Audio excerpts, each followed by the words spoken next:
இன்றைக்கி நான் ரெடி பண்ண போகிறது பச்சை மொச்சை உருளைக்கிழங்கு பிரட்டல். அது எப்படி ரெடி பண்ணுறதுன்னு பார்க்கலாம். ஃபஸ்ட்டு இதுக்கு தேவையான அளவு எண்ணெய் ஒரு 4 டேபிள் ஸ்பூன் எடுத்திருக்கேன். இது தாளிக்கிறதுக்கு 1/4 டேபிள் ஸ்பூன் சோம்பு போட்டுக்கோங்க. அடுத்தது பட்டை குட்டியாக ஒரு 2 இது எடுத்துக்கோங்க. அப்புறம் இதுக்கு தேவையான அளவு கல்பாசி கொஞ்சோண்டு எடுத்திருக்கேன்.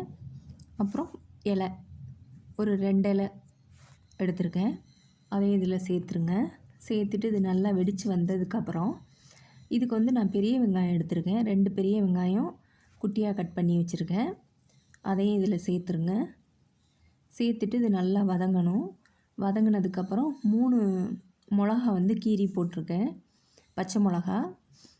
அதுவும் நல்லா வதக்கிடுங்க. இதுக்கு தேவையான அளவு அடுத்து கருவேப்பிலை போட்டிருக்கேன். அதையும் போட்டுடலாம். போட்டுட்டு நல்லா வதங்கினதுக்கப்புறம் 1/4 டேபிள் ஸ்பூன் இஞ்சி பூண்டு பேஸ்ட்டு போட்டிருக்கேன். எல்லாம் சேர்த்து நல்லா வதங்கினதுக்கப்புறம் இதுக்கு தேவையான அளவு தக்காளி 3 தக்காளி எடுத்திருக்கேன். 3 தக்காளி நல்லா குட்டியாக கட் பண்ணிடுங்க. கட் பண்ணிவிட்டு இது நல்லா வதங்கட்டும். எப்பவும் போல் நம்ம வதங்குறதுல தான் இருக்குது சமையலோட டேஸ்ட்டு. இப்போ இதுக்கு தேவையான அளவு உப்பு போட்டுருங்க. உப்பு போட்டுட்டு நான் பச்சை மொச்சை ஒரு பவுல் நிறையா எடுத்திருக்கேன். எடுத்து பச்சை மொச்சையை நல்லா கழுவிட்டு இதில் எடுத்திருக்கேன். ஒரு பவுல் நிறையா எடுத்திருக்கேன். இதை நல்லா வதக்கிடுங்க. நல்லா வதங்கினதுக்கப்புறம் உருளைக்கிழங்கு இருக்குது இல்லையா, நம்ம தோல் சீவிட்டு குட்டி குட்டியாக நறுக்கியிருக்கேன். ஏன்னா கொஞ்சம் சின்னமாக நறுக்கினா தான் சீக்கிரமாக வேகும், இல்லாட்டி நல்லா சீக்கிரமாக வேகாது. அது ஒரு 3 உருளைக்கிழங்கு எடுத்திருக்கேன். அதையும் நல்லா தோல் சீவிட்டு கழுவிட்டு இதில் சேர்த்துருங்க. இது ரெண்டையுமே சேர்த்து ஒரு 10 நிமிஷம் நல்லா வதக்கிடுங்க. 10 நிமிஷம் வதங்கினதுக்கப்புறம் இதுக்கு தேவையான அளவு மஞ்சள் தூள் போடலாம். 1/4 டேபிள் ஸ்பூன் மஞ்சள் தூள் போட்டிருக்கேன். இதுக்கு தனி மிளகாத்தூள் ஒரு 1/2 ஸ்பூன் போட்டிருக்கேன். இப்போது அதே மாதிரி தான் நீங்கள் காரத்துக்கு ஏற்றாப்புல போட்டுக்கோங்க. ஏன்னா பச்சை மிளகா வேறு போட்டிருக்கோம் இல்லையா. இப்போ 1 ஸ்பூன் மல்லிப்பொடி போட்டிருக்கேன்.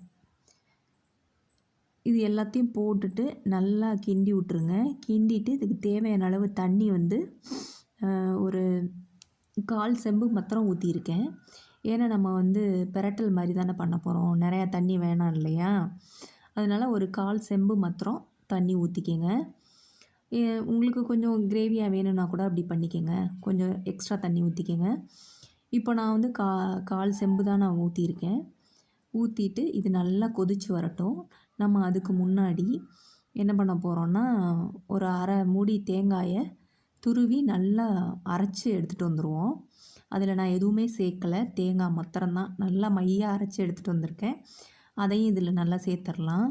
சேர்த்து நல்லா கிண்டி விட்ருங்க. நல்லா கிண்டிட்டு இதில் உப்பெல்லாம் கரெக்டாக இருக்கான்னு பார்த்துக்கோங்க. எல்லாம் பார்த்துட்டு இதை ஒரு 10 இல்லாட்டி ஒரு 15 நிமிஷம் அப்படியே ஹையில் வச்சுருங்க ஸ்டவ்வை. அப்போ தான் கொஞ்சம் சீக்கிரம் ஆகும். இப்போ அவ்வளோதான், நமக்கு பச்சை மொச்சை உருளைக்கிழங்கு பிரட்டல் ரெடி ஆயிடுச்சு. இதை நீங்களும் ட்ரை பண்ணி பாருங்கள். ரொம்ப சிம்பிள் தான். ட்ரை பண்ணி பார்த்துட்டு சொல்லுங்கள். சப்ஸ்கிரைப் பண்ணுங்கள், லைக் பண்ணுங்கள், ஷேர் பண்ணுங்கள், கமெண்ட் பண்ணுங்கள்.